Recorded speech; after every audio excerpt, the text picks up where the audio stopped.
Multi-21, c'est... Yeah, Multi-21.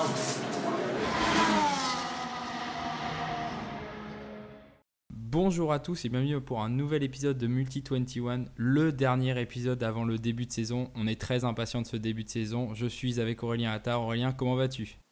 Bonjour Clément, ça va très bien aujourd'hui et toi ? Ça va parfaitement bien et aujourd'hui, afin de bien commencer la saison, on va faire notre Power Ranking suite aux essais d'hiver des 10 écuries. Aurélien, je te laisse la parole. Qui as-tu mis en dernière position de ce Power Ranking ? Alors en dernière position, je pense que je vais en surprendre plus d'un. J'ai décidé de mettre Williams. Alors pourquoi Williams ? Tout simplement parce que ils ont raté 2 jours d'essai. Alors pour ceux qui ne sont pas au courant, en Formule 1, il y a 8 jours d'essai autorisés par la FIA avant le début de la saison. Et donc Williams a raté 2 journées complètes. Et quand ils sont arrivés, le 3e jour, ça s'est plus résumé à un shakedown, c'est-à-dire une journée une séance de déverminage. On fait quelques petits roulages au ralenti, histoire de voir que tout fonctionne bien. Donc c'était même pas une véritable journée d'essai. Donc on peut dire qu'ils ont raté 3 journées complètes. Et en plus de ça, la voiture est pas vraiment bien née. Là, dernièrement, on a appris qu'ils doivent changer leur suspension parce qu'elles ont été jugées illégales. Donc Williams, en fait, ils sont un petit peu dans une spirale infernale depuis justement le premier départ en retraite de Felipe Massa, qui au final s'est ravisé. Mais bon, depuis fin 2016, Williams sont dans une spirale infernale. Ils cessent de sous-performer continuellement. Il y a Padillo qui avait été recruté pour justement redresser la barre.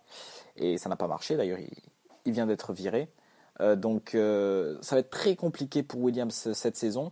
Il y a encore moyen d'aller chercher les points épisodiquement. On expliquera pourquoi tout à l'heure.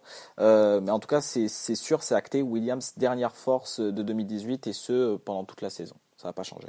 On peut rajouter déjà qu'on s'en doutait depuis début 2016 et le fait qu'il n'était plus aussi proche de Mercedes qu'avant, la voiture ne se renouvelait pas, on était déjà dans une spirale un peu négative et quand est arrivée la nouvelle réglementation 2017, c'est là où la chute a commencé à avoir lieu. Et surtout, chose inquiétante, c'est qu'ils ont eux-mêmes déclaré pendant les essais hivernaux que le jour de tournage publicitaire avait été salvateur pour eux, ils avaient pu faire des tests durant ce jour. Et c'est une journée où on a des mauvais pneus, on est juste là pour faire du roulage, pour montrer la voiture. Donc s'en servir comme journée de test, c'est déjà preuve d'un retard significatif. Oui, exactement. Donc c'est un manque de professionnalisme, même, on peut dire, d'avoir raté ces 2 journées pour Williams. C'est assez inquiétant parce que c'est une écurie assez prestigieuse, qui a un certain pédigré en Formule 1. Au final, personnellement, je ne sais pas d'où vient le problème dans cette équipe. D'après toi, Clément, est-ce que ça viendrait plutôt de Claire Williams, donc qui dirige l'équipe depuis maintenant quelques saisons, ou autre chose ? Écoute, on en avait déjà parlé au moment du bilan de mi-saison de l'an dernier. C'est clair que Claire Williams, autant à son arrivée, elle a impulsé un certain dynamisme, et c'est là où on a vu Williams qui était en passe de gagner des Grands Prix en 2014-2015.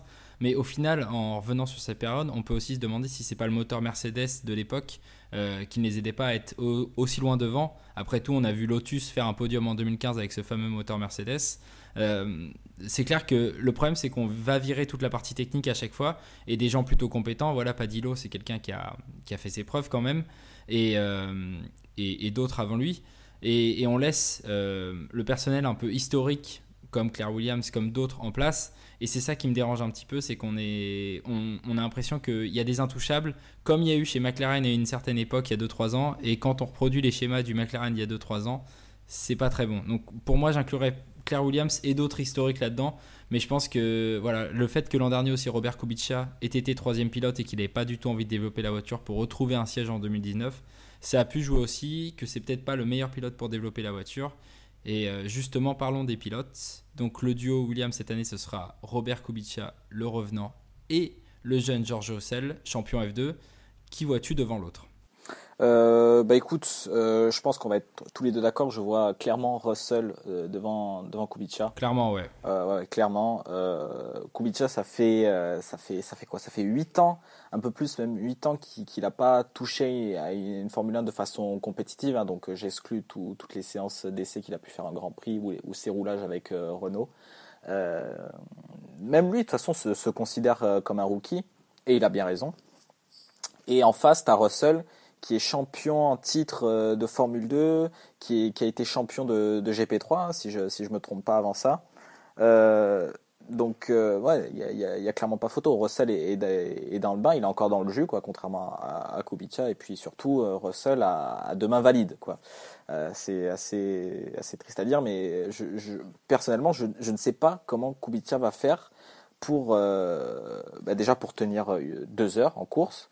Je pense sur des circuits comme Singapour, il fait extrêmement chaud, il y a beaucoup de virages, de changements de rapport, il faut sans cesse travailler sur le volant, ou même sur une séance qualificative où il faut vraiment être on the edge, hein, tu me permettras l'anglicisme. Et surtout, on peut rajouter, et c'est là où tu as raison de parler de ces 8 ans d'absence plutôt que son bras invalide, on pensait que ça allait être un problème physique pour Kubica principalement, et il a avoué qu'en termes de technologie de la voiture, il était qu'à 20% d'apprentissage du playbook, de tout ce qu'il y avait à savoir sur le volant. Et c'est là où par rapport à quelqu'un comme Russell qui a été dans le jus F3, GP3, F2 et qui connaît ces voitures qui ont évolué au fur et à mesure des années, et bah Kubica, après 8 ans sans piloter une F1 saison par saison, il est un peu perdu. Et on peut aussi se poser cette question, c'est est-ce qu'il ne va pas être perdu avec tous les boutons au cours des premières courses. Et c'est là une autre inquiétude, en plus tu l'as dit, de son bras. Si on passe à la 9e équipe, l'avant-dernière équipe, qui as-tu mis en 9e position? En 9e position, j'ai décidé de mettre Racing Point, qui est donc le nouveau nom de Force India. Pour deux raisons bien simples, hein. La première raison étant que quand Lawrence Stroll a racheté l'équipe, donc l'année passée, ils étaient vraiment au bord de la banqueroute. Tu avais plusieurs fournisseurs qui n'étaient plus payés. Il me semble même que les employés n'étaient pas payés également. Et donc du coup, enfin, juste le fait même de relancer la machine, ça va demander du temps. J'imagine que donc du coup la voiture de cette année, la voiture 2019, a été qui est comment dire, on a Qui normalement commencé doit à être entamé au oui niveau voilà, de juillet-août. c'est ça, c'était pile au moment où Force India était dans la mer de Noir. Donc ça va se ressentir, hein, sur les chronos. Déjà, on a bien vu. Donc ça, c'est mon deuxième point, ma deuxième raison. Pendant ces essais de Barcelone, tu avais Pérez et Stroll qui avaient énormément de mal à faire plus de 100 tours par jour, ce qui est devenu une norme même. Tu avais plusieurs équipes, donc Mercedes, Ferrari, McLaren, Renault, qui dépassaient aisément les 100 tours par jour. Et de l'autre côté, tu avais Force India qui était presque incapable. Donc voilà, pour ces deux raisons, je mets Force India 9e, du moins ce début de saison. Et on verra par la suite. Normalement, l'arrivée des dollars canadiens devrait grandement aider l'équipe. D'ailleurs, ils ont annoncé l'arrivée de plusieurs évolutions dès le Grand Prix de Melbourne jusqu'au Grand Prix d'Espagne.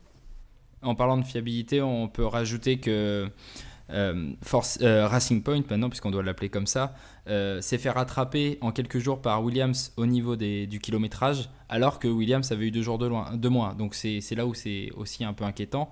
Mais tu as raison, c'est une écurie qui nous a aussi habitués à faire beaucoup avec peu de moyens. Donc peut-être que l'arrivée des dollars canadiens aidera cette équipe. Mais je suis d'accord avec toi, je l'ai placé aussi en 9e position. Le duo de Racing Point pour cette saison, c'est Sergio Pérez et Lance Stroll, tu en as parlé. Qui places-tu devant l'autre? Euh, Encore une fois, ça va être assez simple, assez limpide. Pérez devant Stroll, tout simplement, parce que Stroll est pas exceptionnel, malgré son titre en Formule 3. Il a prouvé l'an dernier que même un rookie pas terrible, en la personne de Sirotkin, était capable de le malmener sur un week-end de Grand Prix.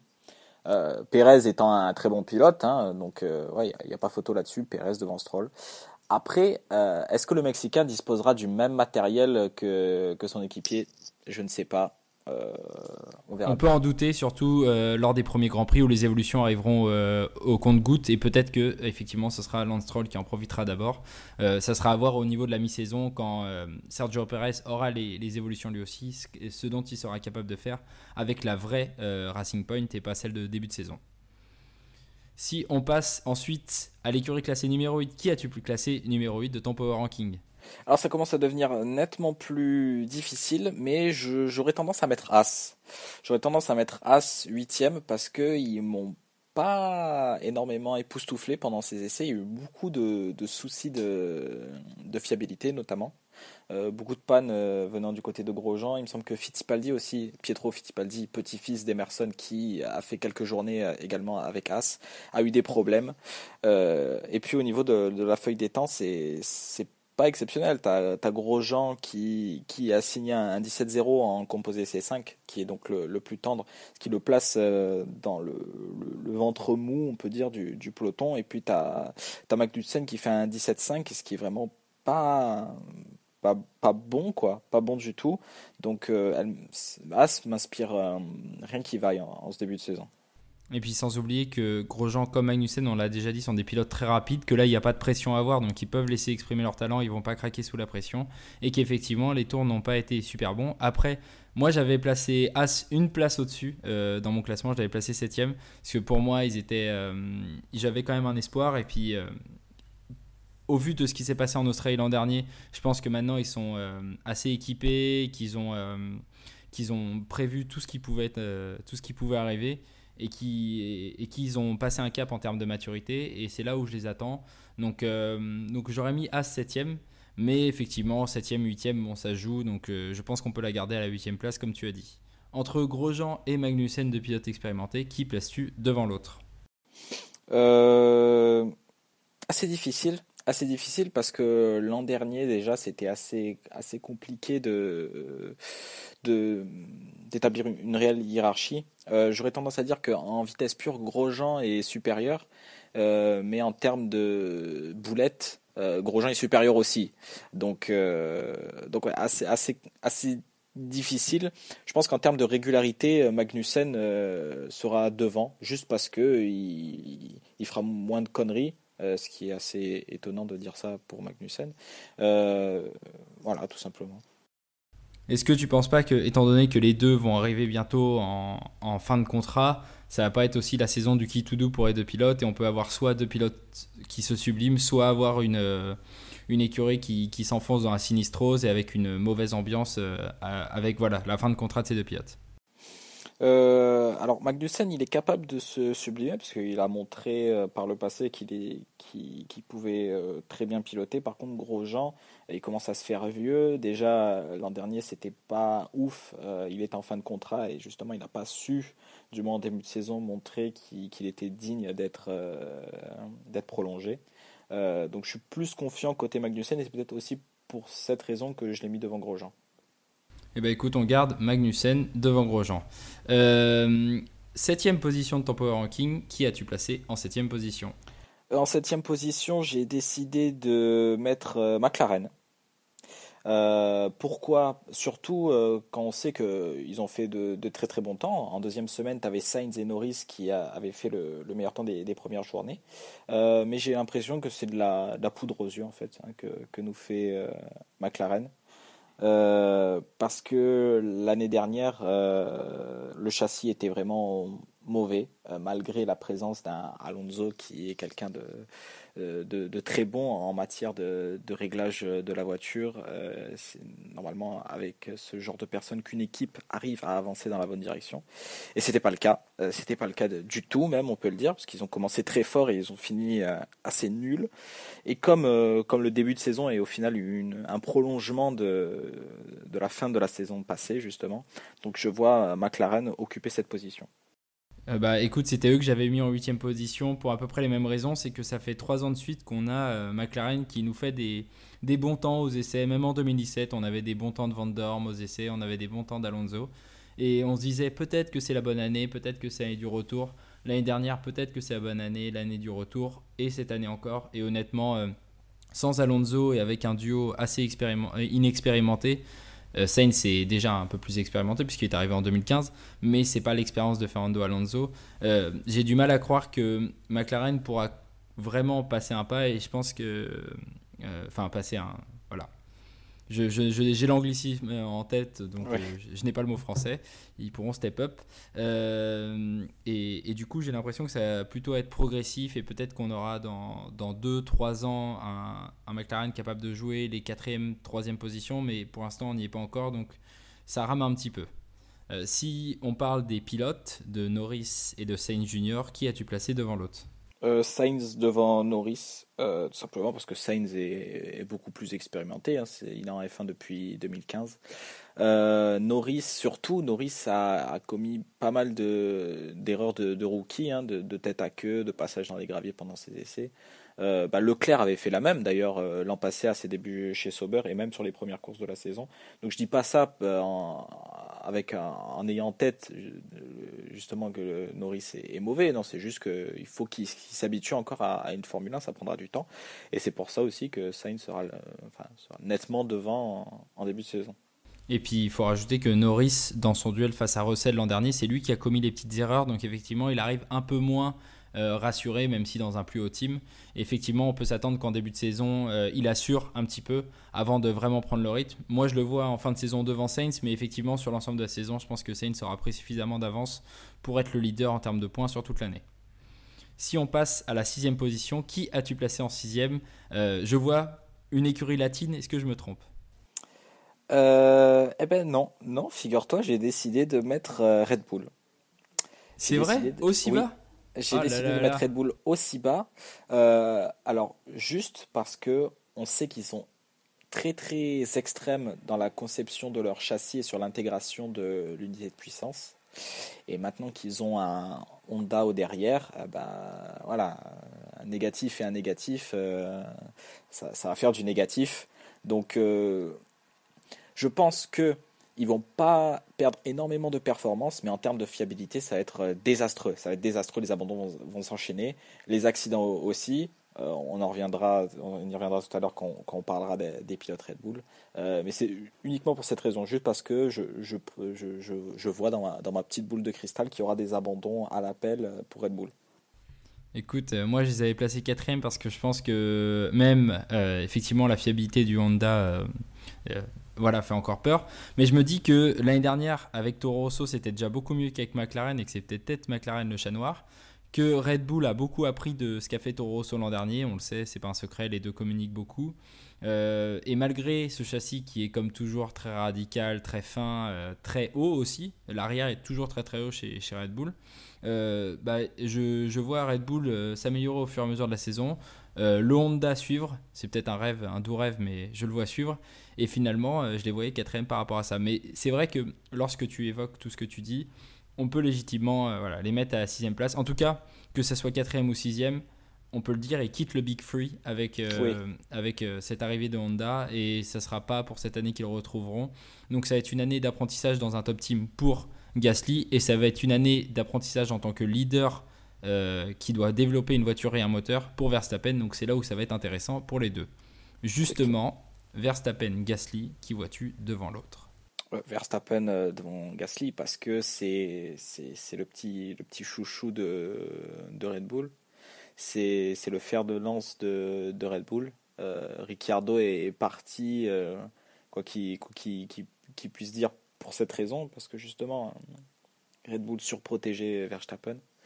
Et puis surtout que enfin, il s'en cache même pas, hein. Gasly a fait deux grosses erreurs pendant ses essais, deux crashs, et t'as directement Helmut Marko qui lui est tombé dessus à lui mettre la pression, alors qu'au final on n'est même pas encore à Melbourne. Effectivement, effectivement. Donc on peut légitimement se dire que Verstappen sera encore une fois le leader attitré, officiel et officieux de cette équipe. Si on passe à la 5e position, ça y est, on rentre dans la première moitié de ce classement. Qui vois-tu comme 5e de ton power ranking cette saison? Toro Rosso du coup. En fait, je vois Toro Rosso et Red Bull assez équivalentes, mais comme Toro Rosso a déjà un an d'expérience avec Honda et sait à peu près comment les choses fonctionnent, c'est pour ça que je les mets devant Red Bull, mais vraiment une courte tête d'avance. Parce qu'au final, si on se penche sur leur duo de pilotes, il est clairement inférieur à celui de Red Bull. Et j'ai énormément de respect pour Kvyat et Albon, mais bon. Est-ce que C'est un c'est pas le fait, quoi. duo le plus sympathique du paddock, pardon, par contre, entre l'histoire du rescapé Kiat et le jeune Albon qui était le troisième larron en F2 et qui arrive quand même en F1, est-ce que c'est pas un des duos les plus sympathiques ou le plus sympathique? Ouais, ouais, je suis assez d'accord avec toi. Euh, ouais, leur histoire est en tout cas sympathique. Après, ma préférence va quand même au duo de pilotes de Renault, Ricardo et Hülkenberg qui sont aussi Oui, assez effectivement. sympathiques, on peut le dire. Mais ouais, niveau backstory, niveau origine, et tout ça, ouais, c'est clair que Toro Rosso c'est assez spécial. Surtout que Albon comme Kvyat et comme Hartley aussi, a été viré du Red Bull Junior Team. Il en faisait partie en 2012, juste une saison. Et au final, il s'est fait dégager. Et puis Red Bull est revenu vers lui l'année dernière pour un volant titulaire, quoi. Donc on peut dire déjà que Hartley sera pilote en 2020, que Kvyat sera pilote en 2021 et que ça va continuer jusqu'à ce que Jean-Éric Vergne revienne. Bref, les jeunes talents chez Red Bull, ça ne s'épuise pas. Des jeunes talents de 45 ans. Euh, du coup, ces deux pilotes, Kvyat, Albon, lequel va prendre le pas sur l'autre? Je te laisse me le dire. Euh, Ah bah là c'est quand même assez difficile. J'aurais Tu tendance veux à dire. tu veux que je te donne mon choix si tu Vas-y, hésites? écoute, je veux bien entendre ton choix. Écoute, l'expérience, la libération, voilà, il n'a plus de stress. Daniil Kvyat revient pour prouver qu'il avait sa place chez Red Bull. Je pense que c'est vraiment son objectif. Genre, il a plus aucune pression. De toute façon, il a déjà été viré de chez Red Bull. Il a déjà été viré de chez Toro Rosso. Il a connu toutes les situations possibles et imaginables. Il est passé par Ferrari. Enfin, il a déjà une carrière qui est rocambolesque. Je pense qu'il arrive vraiment avec l'esprit du tueur. Et contrairement à Hartley, il a le talent pour la F1. Donc je vois Kvyat devant cette saison.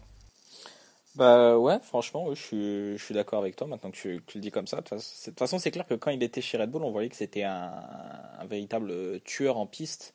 Et il devance d'ailleurs Ricardo au nombre de points au classement en 2015, hein, bien que Ricardo ait abandonné souvent, mais ça prouve quand même que Viat était assez régulier et qu'il était assez bien placé aussi en course.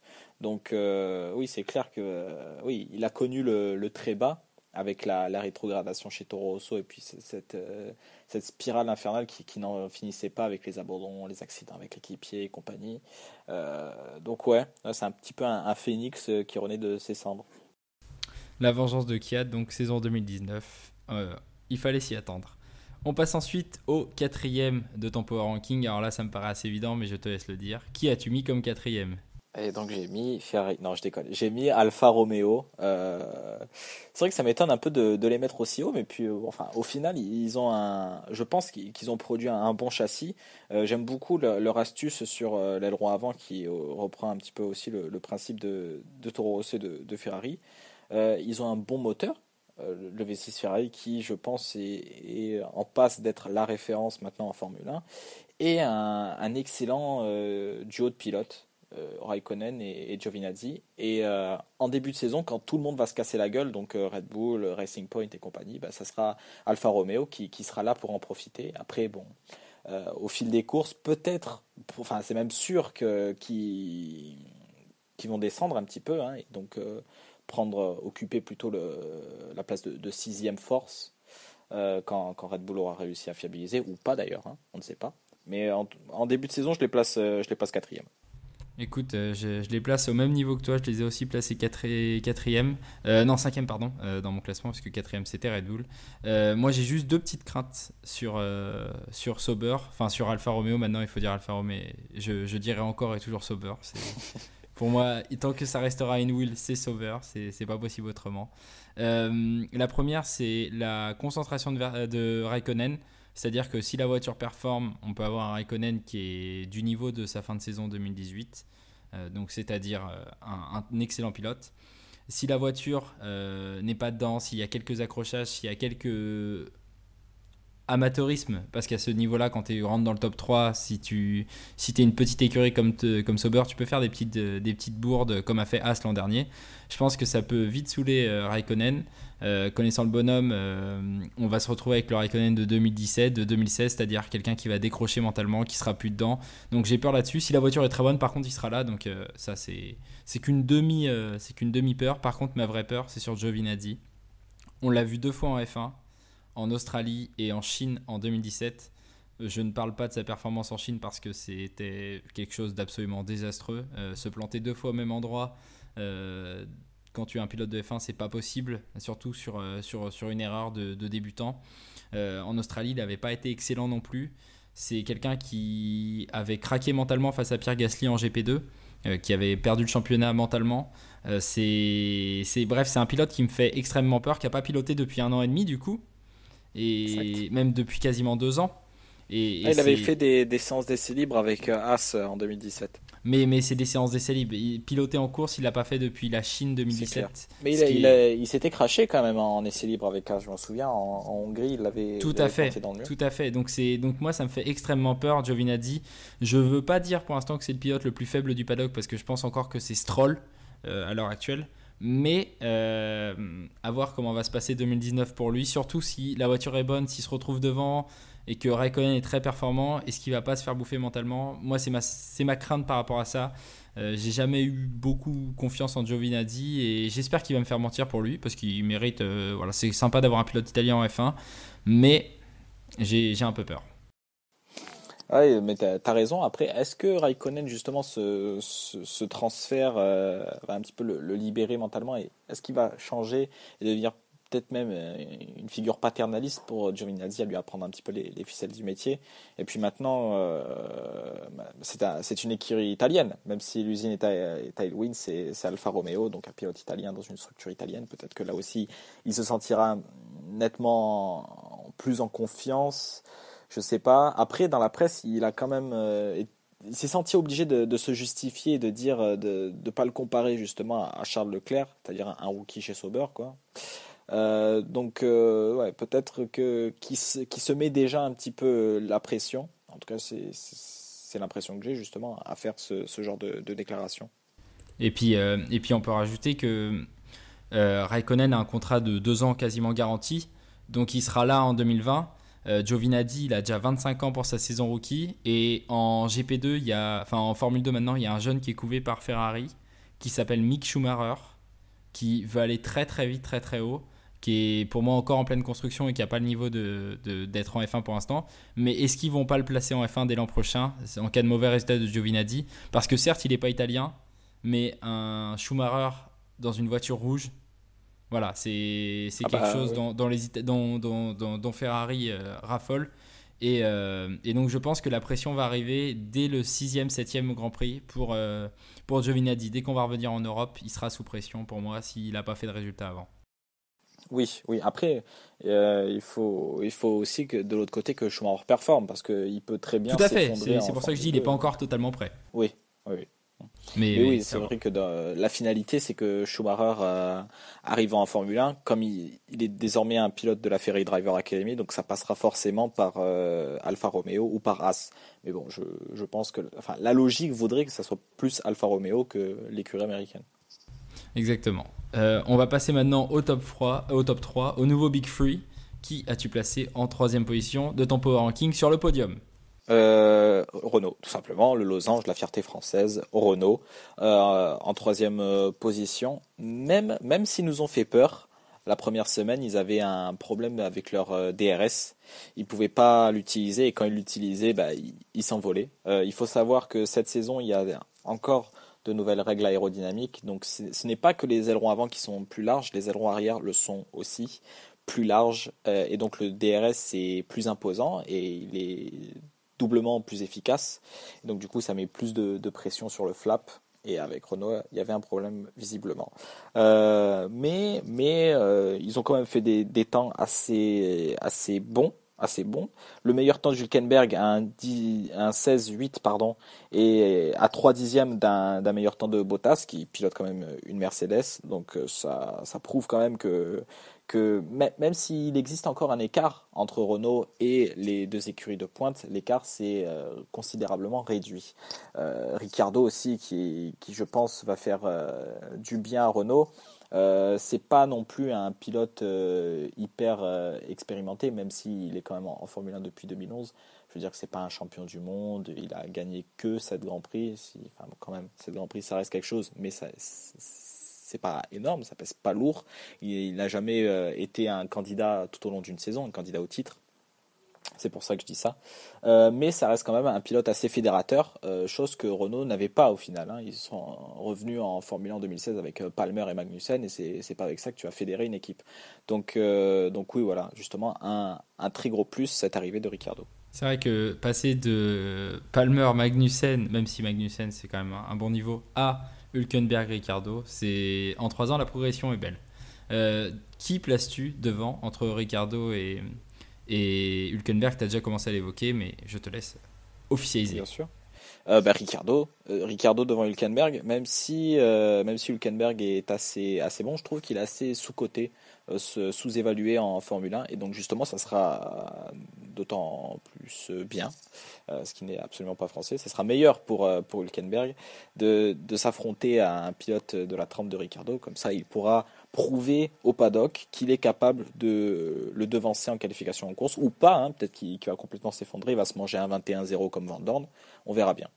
D'ailleurs, la dernière fois que Hülkenberg a été numéro 2 dans une écurie, c'était chez Williams en 2010 et c'est là où il claque sa pole. Donc peut-être que ta théorie va se vérifier. Quand Hülkenberg est soutenu, il s'élève. Exactement, exactement. Et j'espère en tout cas, j'espère qu'il s'élèvera et qu'il nous signera ce putain de premier podium. Exactement, on espère voir une première victoire directe, ce serait magnifique, il le mérite, lui qui a tant attendu pour en arriver là. Exact. Si on passe, attention, c'est le moment fatidique, qui est numéro 1, qui est numéro 2, je te laisse me dire, qui est numéro 2 de ton power ranking. Allez, après moult hésitations, C'était pas facile là, c'était très difficile. Très difficile, mais j'ai décidé de mettre Ferrari deuxième. Je suis d'accord avec toi. Parce que Mercedes a pour habitude de cacher son jeu en essai privé, et ce depuis la nuit des temps, enfin depuis qu'ils sont performants, quoi. Ouais, c'était pas étonnant de les voir si bas dans le classement pendant les essais, et puis voilà, il y a qu'à voir Hamilton quand il a daigné lâcher les chevaux dans le dernier jour, il est qu'à 3 millièmes du meilleur temps de Vettel. C'est rien 3 millièmes, et Hamilton il est dans une forme incroyable. Il a marché sur l'eau en deuxième partie de saison l'an dernier, donc ouais, il n'y a pas de raison que sa dynamique soit cassée à l'entame de cette saison 2019. Une voiture qui est très bien née, la Mercedes. T'as même James Allison et Toto Wolff qui disaient qu'elle n'avait rien à voir avec la monoplace de 2018, dans le sens où elle était meilleure.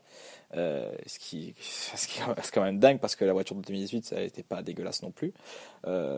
Très bonne voiture, très bon pilote. Voilà, tout simplement. C'est pour ça que Mercedes est nettement devant. Bon, je fais un 2 en 1 du coup, hein, je parle de Mercedes et de Ferrari. Bien sûr. Mais donc pour revenir à Ferrari, est-ce que tu penses que... Alors Mercedes c'est établi, je pense qu'on peut dire que numéro 1 c'est Hamilton, numéro 2 c'est Bottas, c'est clair et net. Est-ce que tu penses que la plus grande difficulté de Ferrari, ou le plus grand ennemi de Ferrari cette saison, c'est pas Charles Leclerc et son ascension face à Sébastien Vettel? Oui, c'est Binotto aussi. Binotto qui est le nouveau directeur, et puis il va avoir une pression pas possible, parce que il n'a pas trop de marge de manœuvre. Arriva Bene avant lui a perdu, on peut dire, les titres 2017 et 2018. Il commence un petit peu à s'impatienter les têtes pensantes du groupe Fiat. Donc ouais, il faut impérativement que Ferrari soit championne en 2019, parce que sinon je vois pas comment Binotto pourrait rester ad vitam aeternam chez la Scuderia. Et donc qui places-tu devant entre Exact. Et puis entre Leclerc et Vettel. Bon là, du coup, Ferrari, ils sont pas fous, hein. Ils ont dit qu'ils donnaient leur priorité à Vettel, du moins en début de saison, parce que plus expérimenté, et surtout parce que fer de lance de la Scuderia, ce qui est complètement normal. Donc Vettel devant Leclerc, juste parce que Leclerc va être un tant soit peu muselé en début de saison. Mais Leclerc, c'est une pépite, c'est un talent brut. Donc, à mon avis, il va y avoir un clash à un moment donné de la saison. Il va y avoir une situation qui va changer complètement la physionomie du championnat. Donc, est-ce que ça profitera à Vettel? Est-ce que ça profitera à Leclerc? On verra bien. Et puis, si ça n'arrive pas en 2019, je pense qu'en 2020, quand Leclerc aura pris ses marques pendant un an dans la Scuderia, là, c'est là où Vettel risque de s'énerver. Si c'est pas cette année, ça sera l'an prochain, mais je pense c'est quasiment inévitable. Vettel n'aime pas ça, il n'a pas aimé ça avec Ricciardo. Je pense pas qu'il aimera ça non plus avec Charles Leclerc. C'est certain. Oui. Si on fait un récap du coup de ton power ranking officiel, et il sera noté puisque nous le reprendrons dès la fin du dernier Grand Prix afin de voir si Aurélien Attard est bien le grand gourou de la F1. En numéro 10, Williams Racing. Je pense que de toute façon, il n'y a pas besoin d'être un gourou pour le dire. En 9e position, les Canadiens de chez Racing Point. En 8e position, tu nous as placé les Américains de chez Haas, l'Amérique du Nord au fond. En 7e position, McLaren, les Anglais. En 6e position, Red Bull, les Autrichiens. En 5e position, les Italiens de chez Toro Rosso. En 4e position, les Suisses de chez Sauber ou Italiens de chez Alfa Romeo, c'est selon. En 3e position, la fierté française, Renault Formule 1 Team.